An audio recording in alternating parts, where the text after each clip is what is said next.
¿Qué tal? Saludos cordiales una semana más aquí en Voz Populi Televisión, en este cara a cara que todos los sábados hacemos para llevarles temas de actualidad de la semana.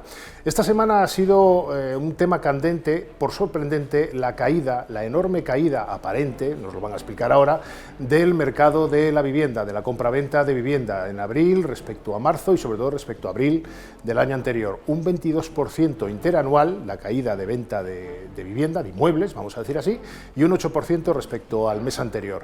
Para hablar de esto hemos traído a alguien que sabe bastante de ello. Es miembro del Consejo Ejecutivo de una consultora inmobiliaria importante, Colliers. Antonio de la Fuente, director corporativo financiero de Colliers. ¿Cómo estamos? ¿Qué tal? Muy buenas tardes. Bueno, ¿cómo se puede explicar al oyente, al televidente que nos está viendo, el por qué esta caída, ¿no?, tan grande? ¿Qué hay detrás de eso? ¿Hemos comprado mucho antes? ¿Está mala economía? ¿Qué hay detrás de Bueno, esto? es algo que se esperaba en el mercado residencial. Veníamos de 2 años muy buenos que habían estado recibiendo la demanda embalsada que se había producido en 2020 durante la pandemia, y estábamos en cifras muy por encima de la media de los últimos años.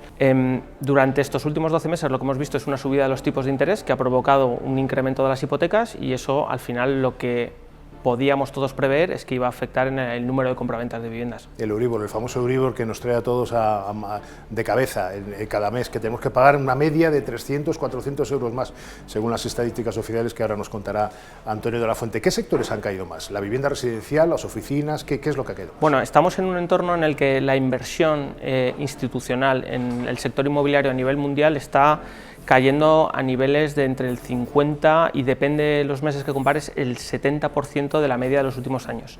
En concreto, en el mes de marzo ha caído un 70% con respecto al marzo de medio de los últimos 5 años. Pero no todos los sectores están cayendo igual, ni todos los países están cayendo con la misma fuerza. Al final lo que estamos viendo es que hay sectores que funcionan mejor, y en el caso de España es el sector hotelero, por motivos obvios. Tenemos una de las plantas hoteleras y somos uno de los destinos turísticos más importantes del mundo. El sector logístico, que hay un tema de uso y demográfico detrás, que es todo el tema del e-commerce, y el sector residencial también está funcionando bien por motivos circunstancianciales. ¿Y cuál es el que funciona mal? Pues está funcionando menos bien o mal pues el resto, el tema de oficinas,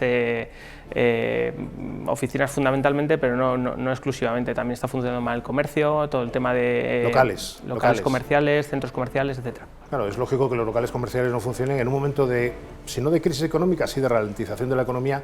Leíamos el otro día en las estadísticas que creo que todos los años caen entre 20 y tantos y 30 y tantos mil comercios, con lo cual es lógico que incluso en régimen de alquiler eso no funcione. ¿Es el Euribor lo que está detrás de esto o hay algún otro factor? Bueno, esto era algo esperado.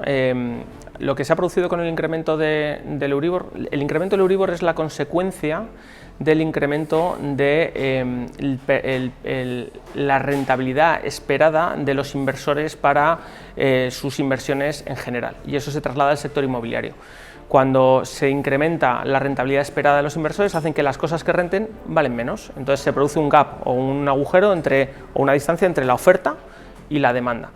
Esto está afectando a todos los sectores, pero en el sector residencial en concreto afecta menos, porque lo que estamos viendo es que la tendencia demográfica de este país hace que todos queramos vivir en unidades de convivencia más pequeñas, en el centro de las ciudades y en el centro de las mismas ciudades, y eso al final lo que provoca es una demanda que no se puede satisfacer, y eso está compensando mucho la tendencia macro que estaba comentando antes a nivel mundial. Pero ¿la caída es grande o esperamos otra todavía más grande? Bueno, la caída del 22% es esperada. Esperamos que está fundamentalmente centrada en la segunda vivienda, no en la primera vivienda, ahora lo podemos comentar en más detalle, y esperamos que ese incremento aumente. Es probable que aumente hasta el 30 o 35% de descuento frente a las cifras del año pasado, que, como digo, eran cifras muy buenas. ¿Por qué la segunda vivienda? En la segunda vivienda... no segunda vivienda, sino vivienda de segunda mano. Ah, vivienda de segunda mano, que no es lo mismo. Te iba a decir, porque segunda vivienda también hay mucho extranjero que compra, sobre todo en las islas, ¿no? Correcto. ¿Por qué en segunda mano cae tanto respecto a la primera, o sea, a la venta libre de vivienda recién hecha? ¿Por qué? El año pasado se vendieron unas 600 y pico mil, casi unas 700.000 viviendas, depende de la estadística que uses. Aproximadamente un 35% de esas viviendas se vendieron sin hipoteca. Eso es que gente normalmente que las utilizaba para otros destinos probablemente la inversión y un fondo de inversión inmobiliaria. O particulares que ante otras alternativas de inversión utilizaban sus ahorros para comprarlas y destinarlas probablemente al alquiler. Esa demanda, pues con la subida de los tipos de interés y la existencia de otras alternativas de inversión, letras del tesoro, bonos o incluso otros activos inmobiliarios con una rentabilidad más alta, pues empiezan a pensarse que a lo mejor la inversión en vivienda, pues unida a la situación regulatoria actual, pues no es lo más conveniente para una inversión a largo plazo. Estamos con Antonio de la Fuente, director corporativo financiero de Colliers, la consultora inmobiliaria. Acaba de hablar del mercado regulatorio, ha dicho de forma eufemística el mercado regulatorio. Estamos hablando de la ley de vivienda que ha hecho este gobierno, en el que muy criticada por la oposición, por la derecha, en el sentido que iba a disuadir a mucha gente a invertir en vivienda como estaba invirtiendo hasta ahora. ¿Esto es así o es un mito? Bueno, eso es así, y no es que vaya a provocar, sino ya ha provocado, y lo hemos podido testar con inversores institucionales, que en cuanto se aprobó la ley empezaron a tener que explicar muchas cosas en sus comités de inversiones que siempre o casi siempre están en países anglosajones, ¿no? Y conocen España pues muchas veces de lo que oyen en prensa y lo que le cuentan sus equipos locales. Había aspectos muy cuestionables de la ley que provocaba que... Por ejemplo, digo, pues, para que había tres conceptos que ha causado estupor en el mercado de inversión institucional, que uno era las limitaciones a la evicción, al desahucio de determinados grupos de población, que provocaba que existiera la carga de la prueba en el propietario para tener que demostrar la determinada situación de un inquilino, que eso es pues un contrasentido y algo muy difícil de explicar. El segundo tema era la limitación al incremento de las rentas, que eso es un aspecto que cuando tienes que hacer un plan de negocio a muy largo plazo, no saber cuál va a ser el incremento de rentas a partir del año 2025, pues imposibilita hacer un Excel. Y el tercer aspecto que era muy problemático también es la posibilidad de que te limitaran los precios en determinadas ubicaciones, y eso lo entiende todo el mundo. Tú no vas a hacer una promoción para alquilar si dentro de 24 meses alguien te dice que donde pensabas alquilar a 10 tienes que alquilar a 6, porque no te salen los números. Hay un dato que ha salido también con la estadística de abril, que es que aunque van 3 meses seguidos de caída, los expertos dicen, ustedes dicen, que el precio inmobiliario no cae. ¿Por qué? Bueno, por lo que comentaba, estamos en dos mercados diferentes que se ven afectados de diferente forma. Tenemos en primer lugar un mercado de vivienda de segunda mano, que es aproximadamente el 90% del mercado, y un mercado de obra nueva. Cuando hablamos de un mercado de obra nueva, que es la parte más importante de lo que genera el 5% del PIB de este país, y es cierto que lo otro puede ser más llamativo en las estadísticas, pero lo realmente importante que genera el PIB es este 10-12% de viviendas de obra nueva, unas 90.000, 100.000 al año. Pues estas únicamente se ponen en marcha cuando existe un nivel de preventas lo suficientemente elevado como para que una entidad financiera dé el préstamo para desarrollar la promoción. Si no se obtiene ese nivel de preventas, pues el banco no lo financia. De tal forma que todas las promociones que están en marcha tienen un nivel de preventas bueno, y es cierto que ahora, en la nueva situación, es probable que los incrementos de precio que se iban produciendo durante la obra sean más paulatinos o más comedidos.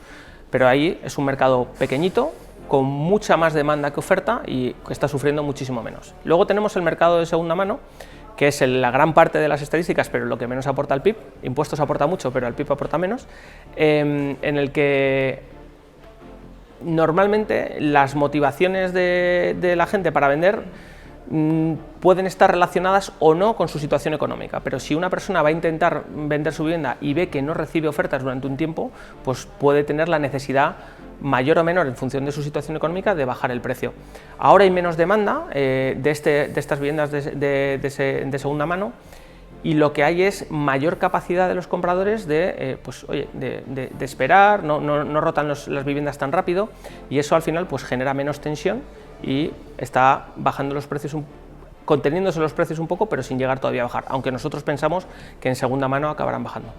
Antonio de la Fuente nos ha explicado ahora que las viviendas de segunda mano no generan tanto como le genera la obra nueva, evidentemente, que ojo, es el 5% del total del Producto Interior Bruto de España. Pero le voy a hacer una pregunta trampa. Lo que sí generan es rehabilitación. ¿No tira para de arriba la rehabilitación con este mercado? Bueno, la rehabilitación, hay muchos planes de muchas... Digo porque los fondos Next Generation, una parte sustancial va a rehabilitación. Los fondos Next Generation chocan con la realidad de la división horizontal de todas las viviendas en este país. En un entorno en el que a todo el mundo le están subiendo los costes de su vida más que los salarios, pretender que una comunidad de vecinos se ponga de acuerdo para gastar y rehabilitar, para ahorrar en parte sobre unas obras que no tenía planteadas, pues hombre, es difícil, todos tenemos comunidades de vecinos en nuestra mente y sabemos que esos tipos de acuerdos son complejos, ¿no? Entonces, la rehabilitación, por desgracia, y el uso de los fondos Next Generation se va a quedar, pues eso, en una potencialidad que no va a acabar siendo nada tangible. ¿Tienen ustedes segmentado en la consultora qué zonas son las más demandadas, las menos, porque claro, aquí las estadísticas son siempre el término medio, pero supongo que el centro de las ciudades, Madrid, Barcelona, Sevilla, Valencia, Bilbao, seguirá siendo demandado como lo ha sido siempre. ¿Qué zonas son las menos demandadas? Pues mira, parece de perogrullo, pero los inversores institucionales lo vieron claramente hace 5 años cuando empezaron a invertir en el sector de vivienda en alquiler. Son las zonas que tienen más crecimiento demográfico. ¿Y cuáles son las zonas con crecimiento demográfico? Las zonas con más actividad económica. Las zonas que más crecen, son las que más talento atraen, más gente joven atrae, y esas son las que al final tienen más, en el medio plazo, más necesidad de creación de hogares. Más hogares se crean y por lo tanto más necesidad de satisfacer vivienda nueva. Con lo cual, en Madrid se habla de 1 millón de personas más en los próximos 10-15 años, o sea que mercado hay. Ha habido 2 millones en los últimos 20 nuevos en la comunidad, y son zonas donde te puedes imaginar. Madrid es un polo de atracción, por supuesto, pero también lo es Valencia, también lo es Málaga, con otros niveles, ¿no? Y al final hay zonas que atraen población y otras que pierden, y es en esas zonas donde podemos ver que se concentra el gran ánimo inversor de prácticamente todo el mercado institucional. El fenómeno de la ocupación ¿influye en esta estadística o solo en el tema del alquiler? ¿También en la compraventa influye? Bueno, en la compraventa para alquiler del particular, sin duda. O sea, al final... o sea, del inversor, para entender. Del inversor, sin duda. O sea, al final lo que tenemos que pensar es que cuando España es históricamente un país que ha invertido en vivienda como forma de protección de sus ahorros a largo plazo. De hecho, somos uno de los países en donde el mercado está más diseminado en manos de particulares, y eso tiene motivos históricos detrás, ¿no? Sí, somos un país de propietarios, aunque sea de hipotecas, que es un poco de propietarios y de... Sí, somos uno de los países que más porcentaje de vivienda vive, más porcentaje de gente vive en su propia casa, y luego de todas las viviendas que se alquilan están más diseminadas en manos de muchos propietarios. No es como en otros países de Europa donde el 50-60% del mercado está en manos de grandes inversores institucionales. Eso es una ventaja, o puede parecer una ventaja, pero tiene muchos inconvenientes, porque al final, cuando hay un gran propietario que tiene muchas viviendas, lo que tiene son unas economías de escala en la gestión, porque no es lo mismo gestionar una vivienda que gestionar 400. No es lo mismo atender los materiales, las reformas, los pedidos o la informatización de gestionar 400 viviendas que gestionar una, ¿no? Y todo eso al final lo que provoca en el inversor particular son mensajes negativos cuando ve que bajo determinadas circunstancias va a tener que justificar excesivamente cuáles son la situación del inquilino para poder desahuciarle, pues que crea un miedo. Y de hecho ya hay run en algunos países anglosajones, se ha publicado que en España, bajo determinadas circunstancias, te podían ocupar la casa y no podías recuperarla. Esos mensajes son muy negativos y sin duda provoca una información, una opinión en el subconsciente de la gente y retira la inversión del mercado de vivienda en alquiler. Somos un país, decía ahora Antonio de la Fuente, director financiero corporativo de Collier, de la consultora inmobiliaria, que tradicionalmente hemos comprado como forma de guardar el piso hucha, que decía yo. Pero somos también un país que antes compraba a tocateja, que se decía, luego pasó a comprar vía hipoteca, y ahora ¿cómo está el mercado inmobiliario? Es decir, la gente ha vuelto al cash, si me permiten el anglicismo, si se lo puede permitir, eso solo para el gran inversor. La gente joven no puede, porque claro, aquí uno de los grandes objetivos es que la gente joven pueda tener acceso a una primera vivienda. Sí, el problema que tiene la gente joven de acceso a la vivienda lo tiene aquí, pero lo tiene en todos los países de Europa. En todos los países donde hay una gran concentración de gente viviendo en grandes ciudades ocurre esto, y eso no, pues es dramático, es un problema, pero no es algo que sea exclusivamente de España. Las últimas estadísticas dicen que aproximadamente el 35% de las viviendas que se vendían sin hipoteca. Ahora la gente que compraba esas viviendas para invertir tiene otra alternativa de inversión, como comentábamos, bonos e incluso pues, otros activos. Y la gente que compraba con hipoteca ha visto que en los últimos 15 meses aproximadamente su cuota se ha duplicado. No es exactamente el doble, pero muy parecido. Entonces, eso es inevitable que provoca una detracción de la compra de viviendas. Pero lo curioso, dice Antonio de la Fuente, se ha duplicado la hipoteca, pero la morosidad sigue en niveles absolutamente aceptables, ¿no? Dicen las entidades financieras. ¿Es verdad o no? Sí, es verdad. Al final tenemos un sistema financiero muy prudente. Hace 14 años fuimos el epicentro de la crisis inmobiliaria en Europa y eso provocó que casi más del 70% del sector financiero desapareciera. Eso ha hecho que los bancos que quedan sean muy prudentes y están concediendo hipotecas de forma cautelosa. Eso también tiene un problema, que es que para según qué perfiles de riesgo, lo que comentábamos antes, los jóvenes pues se quedan fuera del mercado de compra de vivienda, ¿no? Pero sí, evidentemente las hipotecas concedidas son solventes. ¿Cuál es la medida de la hipoteca que se concede? No tengo los datos exactos, pero yo creo que puede estar en torno a unos 150 a 180.000 euros.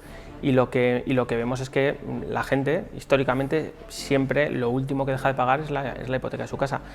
El 50% de las hipotecas en este momento son a tipo fijo, porque en los últimos años la gente, en previsión de la subida de los tipos de interés, había hecho acopio o había pedido de forma mayoritaria hipotecas a tipo fijo. La gente no esperó el año pasado que el Banco Central Europeo empezara a subir. No. Hubo gente que en los años anteriores fue previsora. Para que luego digan que los españoles no tenemos cultura económica. Sí, no sé si fue cultura económica o una circunstancia o una casualidad, ¿no? Pero es una buena situación.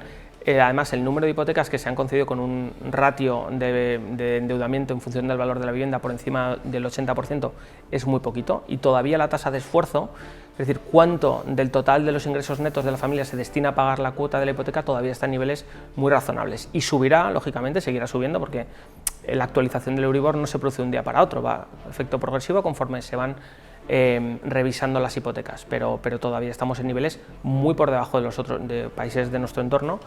Y nosotros, cuando hablamos con compañeros del Reino Unido, con compañeros de Países Bajos o incluso de Canadá, y te cuentan cuál es la situación del mercado inmobiliario en general, pero el residencial en particular, te das cuenta pues que la situación es muy buena. Se nos acaba el tiempo, señor de la Fuente, pero yo no quiero acabar sin preguntarle por las elecciones. Acabamos de tener unas el 28 de mayo, que seguro que algo ha ralentizado la economía, no sé si el mercado de la vivienda, supongo que también, otros los ha ralentizado, y ahora tenemos unas el 23 de julio. La pregunta está clara, es decir, ¿hasta septiembre, octubre podemos esperar que no se reactive otra vez el mercado? ¿O la reactivación del mercado inmobiliario no depende de las elecciones de este país, por desgracia no somos tan importantes. Depende más de la bajada futura de los tipos de interés por el Banco Central Europeo, que no sabemos cuándo se producirá, pero con unos meses antes del comienzo de la bajada de los tipos de interés, los inversores empezarán a anticipar las compras. Lo que sí puede producirse es un mensaje muy positivo para el inversor institucional de que si cambiamos de gobierno es muy probable que esta legislación de la ley de vivienda se derogue, y eso es un mensaje muy positivo para el inversor institucional. Pues muchísimas gracias, señor de la Fuente, por estar con nosotros una semana aquí, una semana más en Voz Populi y su casa. Seguro que le volvemos a traer cuando ya el mercado suba. Esperemos, ¿no?, que reactive la economía. Bueno, y a todos ustedes les espero la semana que viene, el sábado que viene. Voy a intentar traerles alguna sorpresita, ya les contaré.